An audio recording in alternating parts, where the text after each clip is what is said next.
Sure, Mithilesh, if I said anything that wasn't according to proper contractor terms, you can correct me later.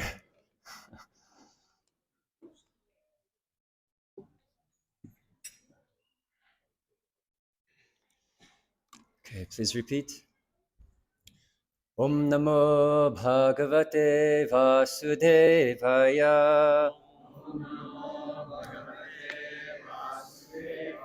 Om Namo Bhagavate Vasudevaya.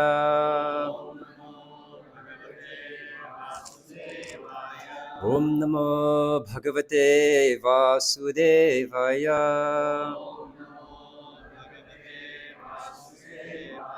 Om Jnanatimirandasya Gyananjana Shalakaya Chakshurmilitam Jena Tasmai Shri Gurave Namaha Vandeham Shri Guru Shri Jutapadakammalam Shri Guru Vaishnavangscha Shri Rupam Sagrajatam Sahagana Raghunatam Vitang Tang Sajivam Sadvaitam Savadutam Parijana Sahitam Krishna Chaitanya Devam Shri Radha Krishna Padam Sahagana Lalita Shri Vishakam Vitangscha Namo Vishnu Padaya Krishna Prishtaya Bhutale Shri Mate Bhakti Vedanta Swami Nitinamine Namaste Saraswati Deve Gauravani Pracharine Nirvisesha Shunyavadi Paschatya Deshatarine Vancha Kalpatarubhyascha Kripa Sindhvyevacha Patitanam Pavanebhyo Vaishnavebhyo Namo Namaha Jaya Shri Krishna Chaitanya Prabhu Nityananda Shri Advaita Gadadhar Shivasadi Gaura Bhakta Vrinda Hare Krishna Krishna Krishna Hare Hare Hare Rama Rama Rama Hare Hare. So just to begin with, yesterday was a disappearance anniversary memorial of one of our great acharyas, Bhaktivinoda Thakur. So we have A.C. Bhaktivedanta Swami Prabhupada, founder of the Hare Krishna movement, and his teacher, his guru, was Bhakti Siddhanta Saraswati Thakur. And his guru's father name was Bhaktivinoda Thakur. And incredible personality. He was a spiritual master, what we call acharya in the parampara, in the disciplic succession, starting with Lord Krishna and coming all the way down. Brahma, Madhvacharya, Madhavendra Puri, Lord Chaitanya, the six Goswamis. In Bhaktivinoda Thakur, I won't go over too many details, but for most of us, we can really relate. And he was very much in this world, you can say, but not of it. He had 10 children. He had children from between the ages of 30 and 50, roughly. He had 10 children during that time. Anyone here have 10 children? Some families, I have a few friends that actually grew up, they have about 9, 10 siblings. But most people these days, we don't hear people having 10 children. Maybe in villages still, they may have 10 children. And he was a court magistrate. So when you hear this term, if I was in that situation, I definitely would be saying, I don't have time.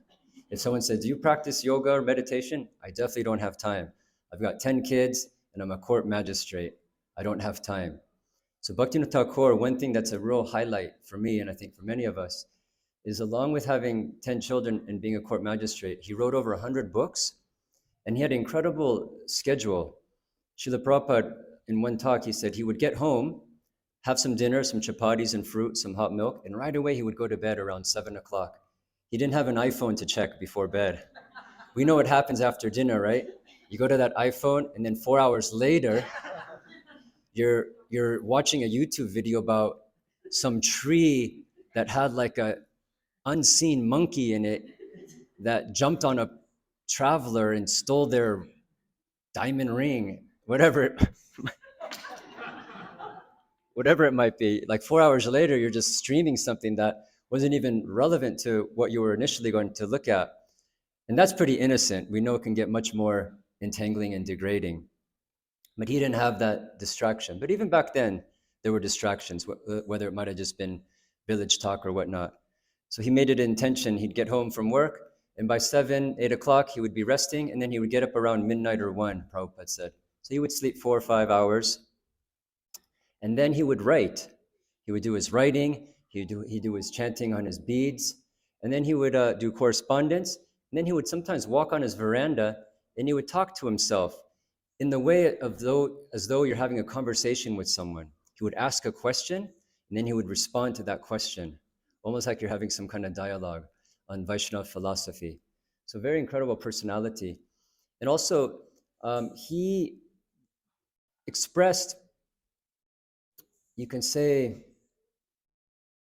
an aversion or a dislike or a great concern to sectarianism, in the sense that he saw that there's so many different religions in the world and there's so many walls that go up. When there's a religion, a certain wall goes up and it's difficult to enter into or connect with one another because of those walls. And whether it be a temple or a church or a mosque or whatever it might be, we may feel that one religion is foreign to another religion. And then from that, some sectarian spirit can arise. And so he foresaw a future church of the world. He said the future church of the world will be the church of kirtan. And kirtan isn't just a practice that's coming from India.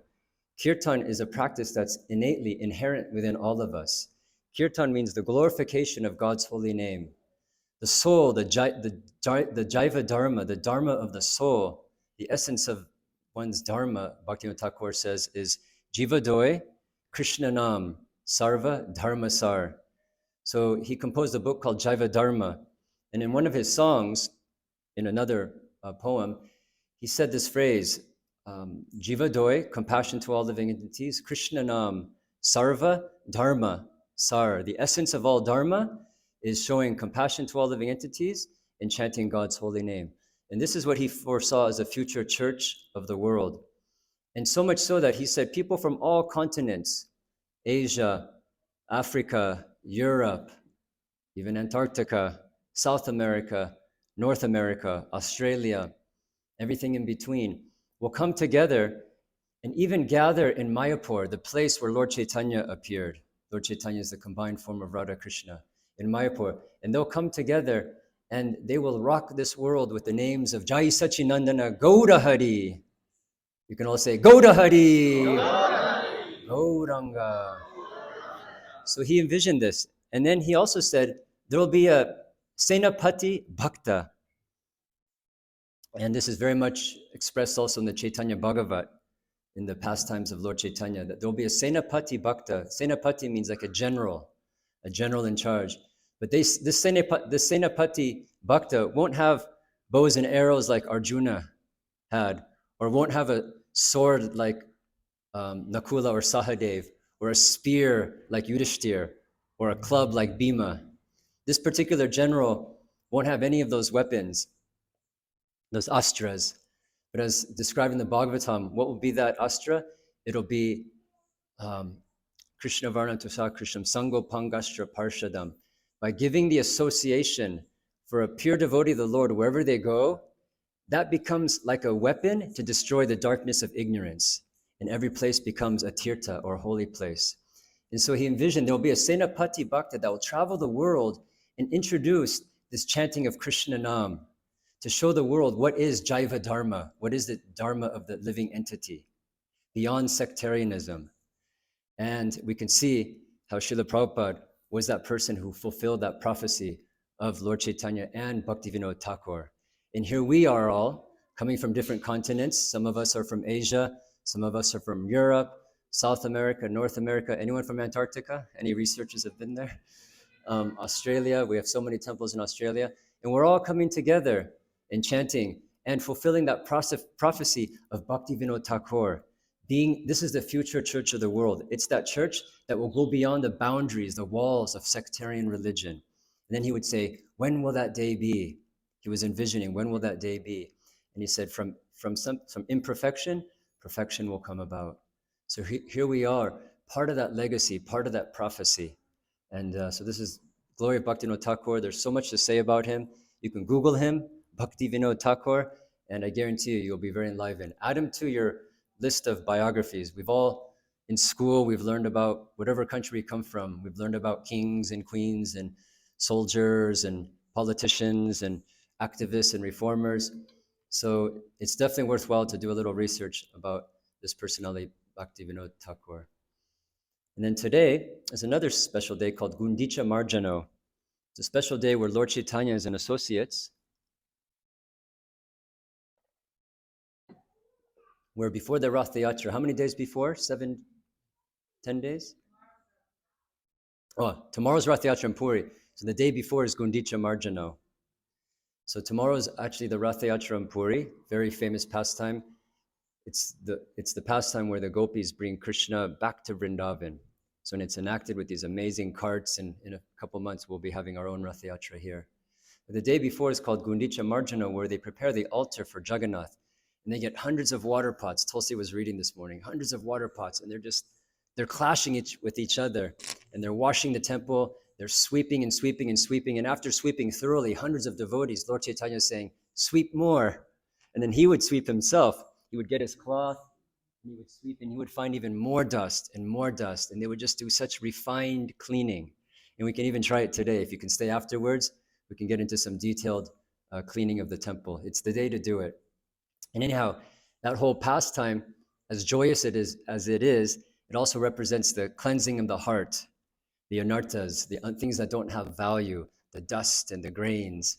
It's like cleaning all those up, sweeping them out, and then washing it, and then making that altar, or the altar of the heart, a place that we can invite Lord Jagannath.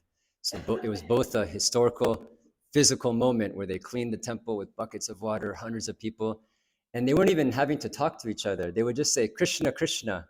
It was such soul-to-soul connection.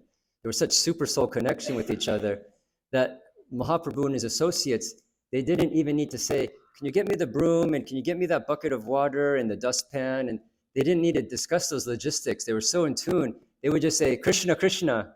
And then they would know exactly what needs to get done just by saying Krishna, Krishna. So such a wonderful, joyous occasion the Gundicha Marjano is. And tomorrow will be Rath Yatra. And it's a wonderful pastime, just the cleansing of the Gundicha temple, and similarly the cleansing of our heart. So that's in the Chaitanya Charitamrita. You can read more about it as well. So just for the next 5-10 minutes, there's a verse in the Bhagavad Gita that I'd like to read. And there's a section of the purport that's very relevant to engaging our karma in the service of the Lord. So this is the last verse of the 11th chapter, the Virat Rupa, universal form. So Lord Krishna says, Mat karma krin mat paramo mad bhakta sangavarjitaha nivarai sarvabhuteshu ya samam eti pandava.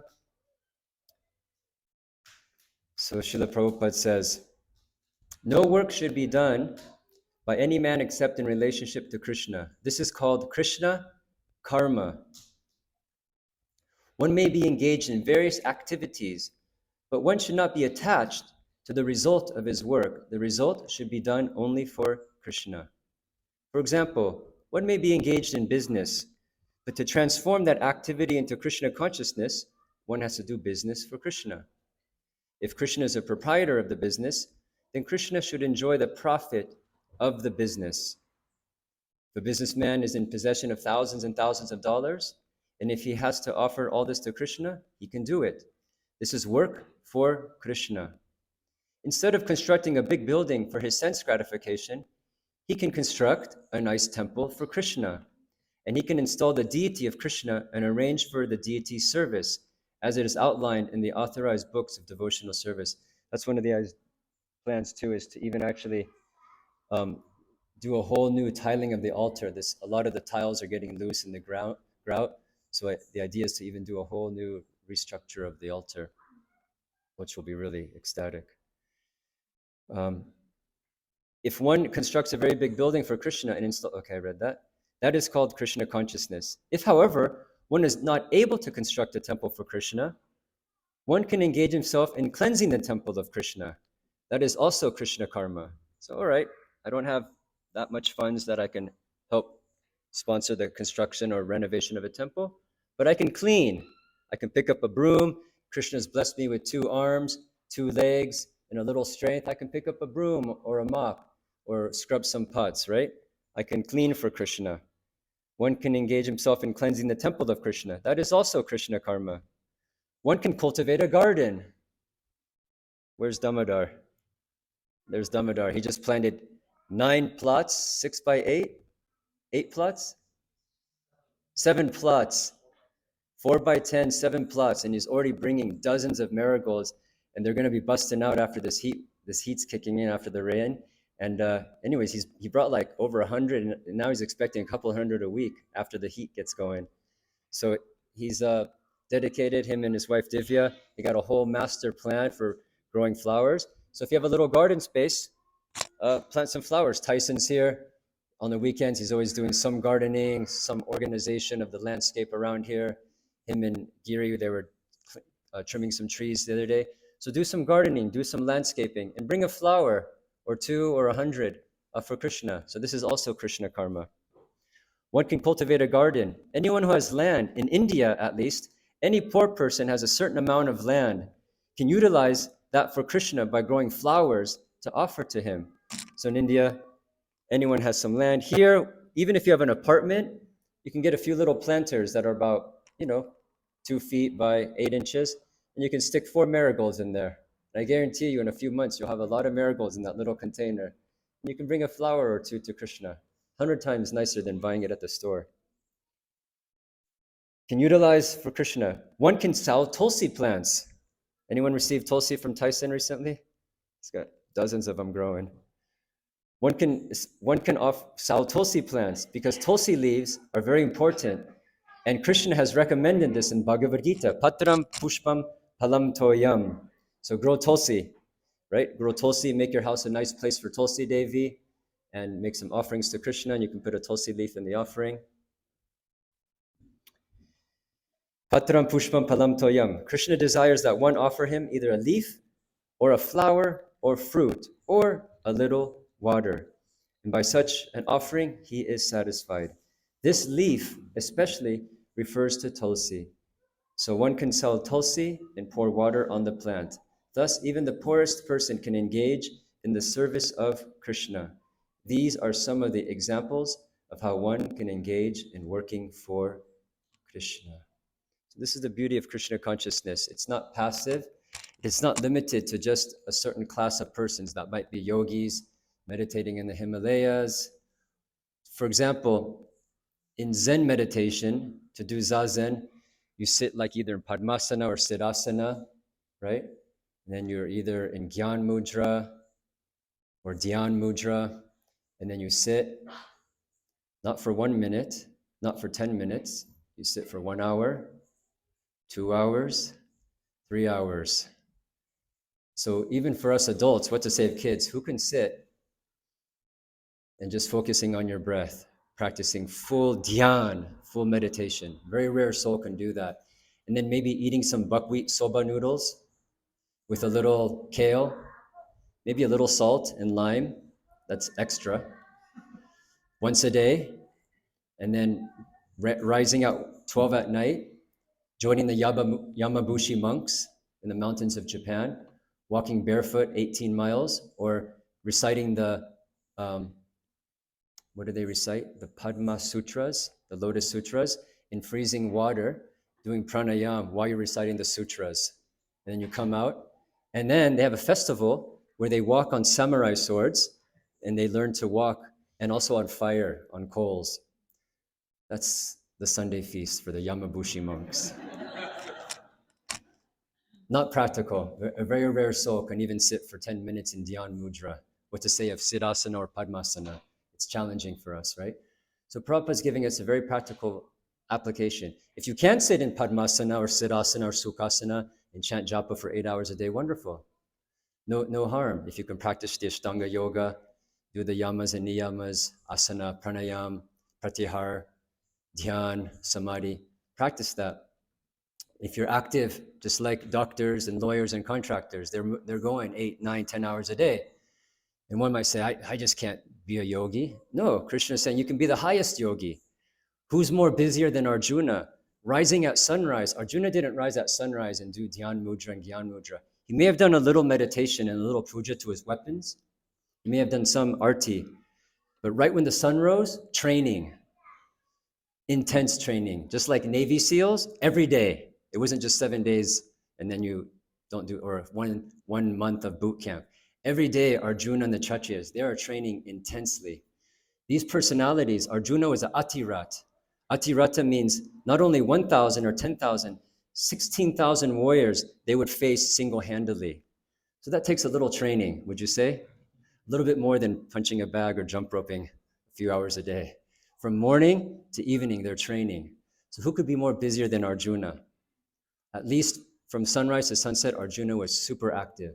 And here he is. He's recognized as a Mahajan, as a great yogi, as a great bhakta.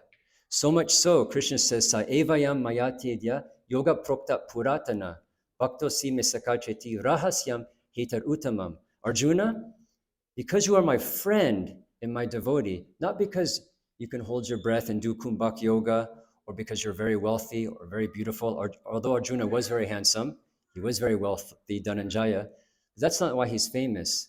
That's not why Krishna revealed to him the mystery of this yoga system. Rahasyam hita, how do you say? Saevayam mayate, yoga prokta puratana.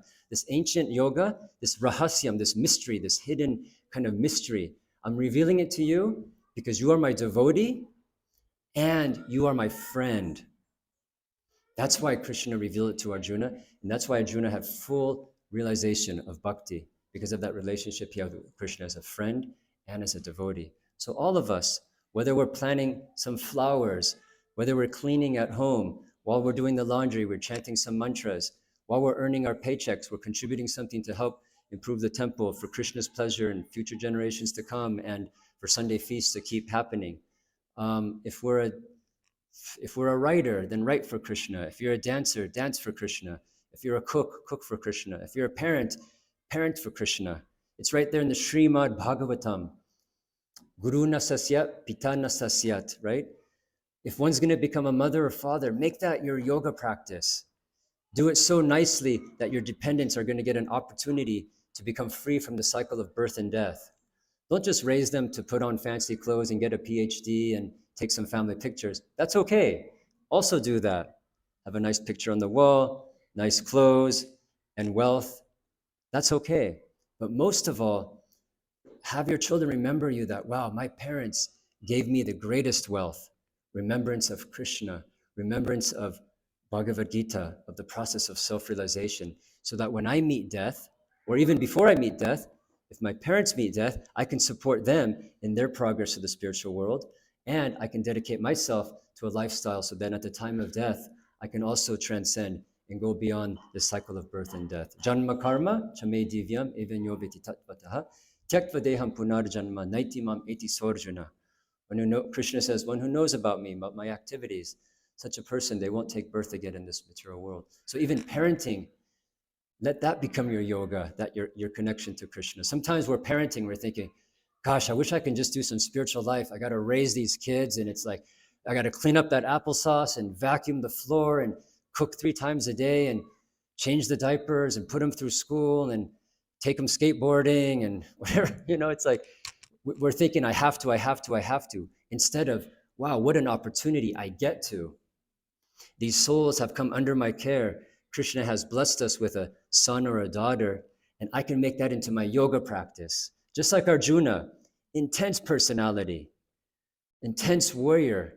And one could say like, wow, he would be like so famous in the UFC, Ultimate Fighting Championship. He could practically just take on the whole world single-handedly. But that wasn't Arjuna's interest. In fact, towards the end of their life, they put down all their weapons. There's no more need. Our Kshatriya duties are done, and now we're ready to take to renunciation. They didn't have an egoistic attachment about their material abilities. However, because they were gifted with those abilities, he was gifted with using all the weapons. Nakul and Sahadev were mastery at the sword, Bhima with the club, Yudhishthir with the spear, Arjuna with the Gandiva, Bhima with the club.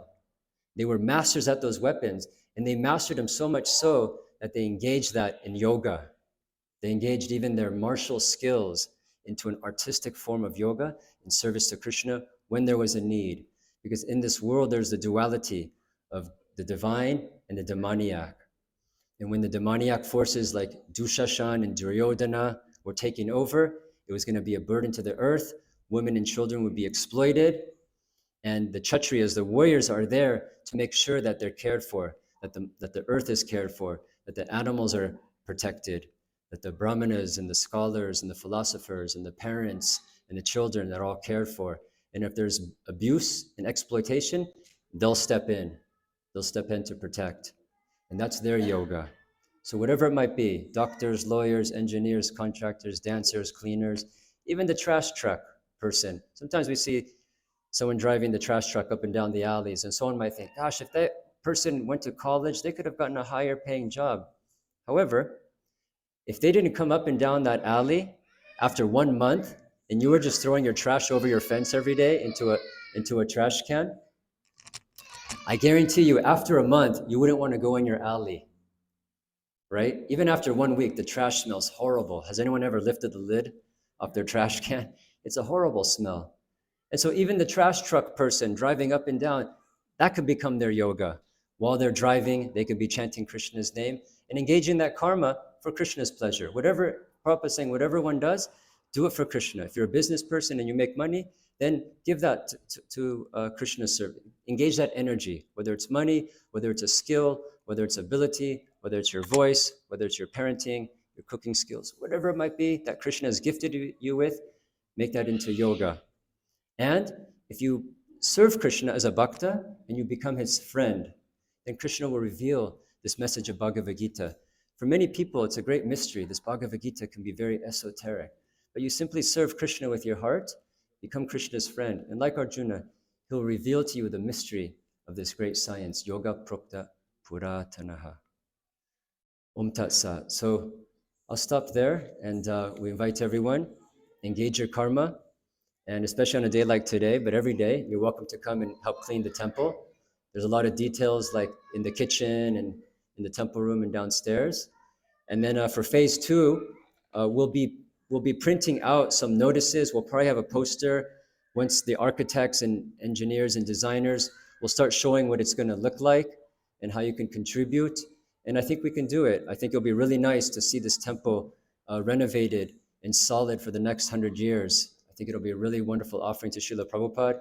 There's been talks about maybe relocating in the past 10, 20 years, maybe finding a different space. But this is really a special place. Srila Prabhupada came here. Radha Govinda have been worshipped here since the 1970s. It's a tirtha here.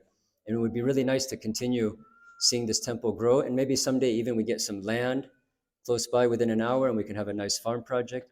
But at least to really create this temple into a solid structure. And we have an opportunity now. Manish is, Krishna willing, he's got another 50, 60 years in his life. And Mithilesh probably has another 40 years, 50 years.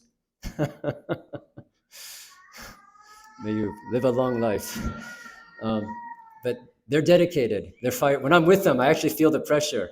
I'm like, I start to like, my breathing gets a little like up here because they're so enthused to see that this gets done. And I'm a little bit like, this is really big, guys.